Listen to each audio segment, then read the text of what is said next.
আসসালামু আলাইকুম রহমতুল্লাহি ওবরাকাতু। প্রিয় দেশবাসী, আমার শুভেচ্ছা নেবেন। আমি একটা ভয়ঙ্কর বিষয় নিয়ে আলাপ করার জন্য আপনাদের সামনে হাজির হয়েছি। তা হলো, বর্তমানে আমাদের সমাজে মাদকের প্রচার প্রসার ভয়ঙ্করভাবে ছড়িয়ে পড়েছে। বিগত দিনে আওয়ামী লীগের লোকজন এই মাদক ব্যবসায় জড়িত ছিল এবং আমাদের গ্রামে, রাকুদিয়া গ্রামে চিহ্নিত লোকজন এই ব্যবসায় জড়িত ছিল।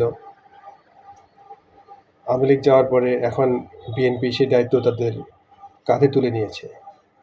আগে আওয়ামী লীগ যারা এই ব্যবসায় জড়িত ছিল তারা 4 থেকে 5টা স্পটে তাদের ব্যবসার কেন্দ্র ছিল।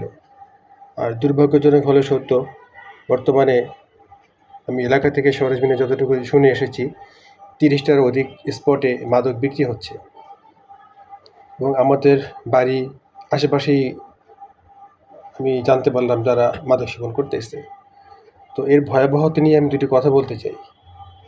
যারা মাদক বিক্রি করতেছে তারা হয়তো ক্ষণিকের জন্য টাকা অর্জন করতেছে, তা দিয়ে তার নিজের পরিবারকে ভালো রাখতেছে, স্ত্রী সন্তানকে তারা ভোগ বিলাসিতায় মত্ত হয়ে আছে। তাদের উদ্দেশ্য একটাই, হারাম টাকা উপার্জন করে কোটি কোটি টাকার মালিক হওয়া। কিন্তু যারা মাদক সেবন করতেছে তারা কি পাচ্ছে? তারা বাবা মায়ের টাকা খরচ করে, বিশেষ করে যুব সমাজ জড়িয়ে পড়তেছে এটার সাথে, এবং তাকে উদ্বুদ্ধ করা হচ্ছে এই মাদক সেবন করার জন্য। তো মাদক সেবনের যে ভয়াবহতা, এটা আসলে আমরা কেউ চিন্তা না করার কারণেই আমরা এটার সাথে জড়িয়ে পড়তেছি। তারা মাদক সেবন করতেছি, তারা না বুঝেই অন্ধকার পথে পা বাড়াচ্ছি। এর যে ভয়ঙ্কর ক্ষতিকর দিক আছে, এই ব্যাপারে যদি আমরা এখন সচেতন হতে না পারি, তাহলে আমাদের সমাজ অতি শীঘ্রই ধ্বংসের চরম পর্যায়ে পৌঁছে যাবে। দুর্ভাগ্যজনক হলে সত্য, পুলিশ প্রশাসন এই ব্যাপারে নীরবতা পালন করে, তাদেরই একটা অংশ। আমি সবাইকে খারাপ বলতেছি না, পুলিশের এটা খারাপ অংশ, তারা এই মাদক ব্যবসায় সহযোগিতা করতেছে। আমি সবার প্রতি বিনীত অনুরোধ করতেছি, আপনারা এই ধ্বংসাত্মক মাদক ব্যবসা থেকে বিরত হন। এবং যারা মাদক সেবন করতেছো তাদেরকে বলতেছি, আজকে তোমরা নিজের ঘরের টাকা, বাবা মার টাকা চুরি করে হোক, মা বাবার থেকে ভুল বুঝে টাকাগুলো নিয়ে তোমরা মাদক সেবন করতেছো, এর পরিণতি কি একবারও তোমরা ভেবে দেখেছো? তোমরা তো মুসলমানের সন্তান হয়ে মাদক সেবন করার কোনো অনুমতি আল্লাহ পাক দেয়নি। স্পষ্টভাবে কোরআনে মাদককে হারাম করা হয়েছে। তো আজকে যারা মাদক সেবন করতেছো তারা একবার ভেবে দেখো, এই মাদকাসক্ত হওয়ার ফলে তোমরা কতটুকু পাও? ক্ষণিকের জন্য ভালো একটা ফিলিংস অনুভব করতেছো যে খুব ভালো লাগতেছে, কিন্তু পরক্ষণে দেখো তোমার টাকার ক্ষতি হচ্ছে। 2 দিন পরে যখন নেশা প্রচণ্ড আকার ধারণ করবে, তখন নিজের মা বাবার গায়ে হাত তুলতে দ্বিধা করবে না, এবং এলাকায় চুরি ডাকাতি ছিনতাই করতে দ্বিধা করবে না, কারণ তখন তোমাদের বিবেক মৃত হয়ে যাবে। আমি আমাদের পার্শ্ববর্তী বাড়ির একটা খবর আমি জানি যে সন্তান আগে ভালো ছিল, কিন্তু এই মাদকের নেশায় এমন পর্যায়ে যখন চলে গেছে, সে তার নিজের বাবা মার গায়ে হাত তুলতেছে। এই জন্য প্রত্যেক অভিভাবকের কাছে অনুরোধ করি, আপনার সন্তানরা কার সাথে মিশে কোথায় যায় এই ব্যাপারে আপনারা সতর্ক থাকুন। আর যারা মাদক সেবন করতেছো তাদের হাতে পায়ে ধরে বলতেছি, তোমরা এই পথ থেকে ফিরে আসো। এর পরিণতি কোনোটাই ভালো না। আজকে মাদক সেবনের টাকা জোগাড় করতে গিয়ে যখন চুরি করতে যাবা, ছিনতাই করতে যাবা, তখন কিন্তু জনগণ তোমাদেরকে ছাড় দিবে না, পিঠে হাত পা ভেঙে দিবে। তাই সেইটা ভালো, নাকি মাদক সেবন না করে সুস্থ থেকে সমাজের কাজে সহযোগিতা করা ভালো?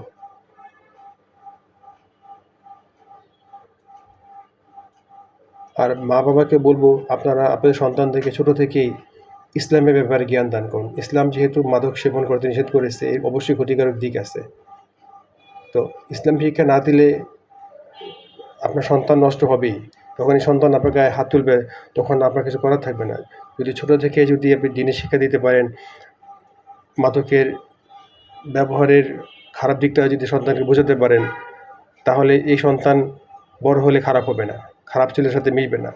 আমার সন্তানদেরকে বলেছি, যদি কোনো ছেলে তোমাকে সিগারেট খাওয়ার অফার দেয়, দুষ্টুমি করে হোক আর যেভাবেই হোক, ধরে নেবা সে তোমার ক্ষতি করার জন্য তোমাকে আজকে ফ্রি খাওয়ানোর জন্য অফার দিয়েছে, তুমি একটু টান দিয়ে দেখো কেমন লাগে। তো আমার সন্তানকে বলেছি, যদি কি দেখো যে কেউ এরকম বলে যে একটা বিড়িকে টান দিয়ে দেখো বা এইটা একটু খেয়ে দেখো, অনেক মজা আছে, বুঝবা সে তোমার ক্ষতি করার জন্য তোমাকে প্রস্তাবটা দিয়েছে। অর্থাৎ এই ধরনের বন্ধুবান্ধব থেকে তুমি বিরত থাকবা। বাবা-মাদেরকে বলবো আপনার প্রত্যেকেই আপনার সন্তানদেরকে এভাবেই বলেন যে, বাবা সন্তানদেরকে এভাবে বুঝাবেন যে, তোমরা সবসময় যারা ভালো ছেলে তাদের সাথে সম্পর্ক রাখো। যারা বিড়ি সিগারেট খায়, ধূমপান করে, বাজে আড্ডা দেয়, এদের সাথে যাতে আপনার সন্তান না মেশে, এটা আপনার ঘর থেকে ঠিক করতে হবে। আপনি ঘর থেকে যদি তাদেরকে সতর্কতা বাণী না শোনান, এই সন্তান খারাপের সাথে মিশবে, কিছু করার থাকবে না। আজকে আপনার কাছে টাকা চাইয়ে নেবে, তারপরে যখন আপনি নেশার টাকা দিবেন না, তখন আপনার গায়ে এসে হাত তুলবে। এভাবে আপনার নিজের পরিবার ক্ষতিগ্রস্ত হলো। এলাকায় এই সন্তানগুলো যখন প্রচণ্ডভাবে আসক্ত হয়ে যাবে, তখন সে নিজের ঘরের থেকে তো ভালো কথা, পাশের বাড়ি চুরি করবে, ছিনতাই করবে, ডাকাতি করবে। তো এখনকার যে শান্ত পরিবেশটা আছে, এইটা কিন্তু থাকবে না। তা আসুন, আমরা সবাই মাদককে না বলি। আর আমাদের এলাকায় যারা মাদক ব্যবসা করতেছেন, আমি আপনাদের কাছে বিনীত আবার অনুরোধ করতেছি, আপনি মাদক ব্যবসা করে যে টাকা উপার্জন করতেছেন, তার বিনিময়ে আপনি একটা সমাজকে ধ্বংস করতেছেন, আমাদের গ্রামকে ধ্বংস করতেছেন। আপনারা যদি বিরত না হন, আজ হোক কাল হোক, এলাকাবাসী কিন্তু আপনাদেরকে পিড়ে হাত পা ভেঙে দিবে। আর এটা একটা ঘৃণিত কাজ। ওর থেকে আপনারা পুকুরে গু খান, তাও ভালো, কিন্তু মাদক ব্যবসার টাকায় হাত দিয়েন না। এই ব্যাপারে আমাদের সবাইকে সচেতন হতে হবে।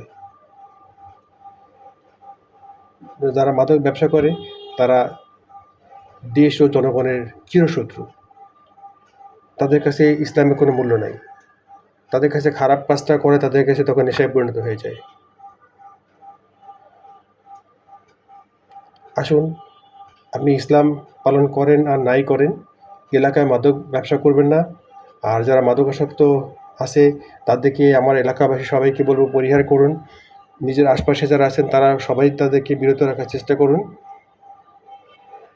আমাদের সমাজ সুস্থ সুন্দর রাখতে হলে মাদকের বিরুদ্ধে সবাইকে এগিয়ে আসতে হবে।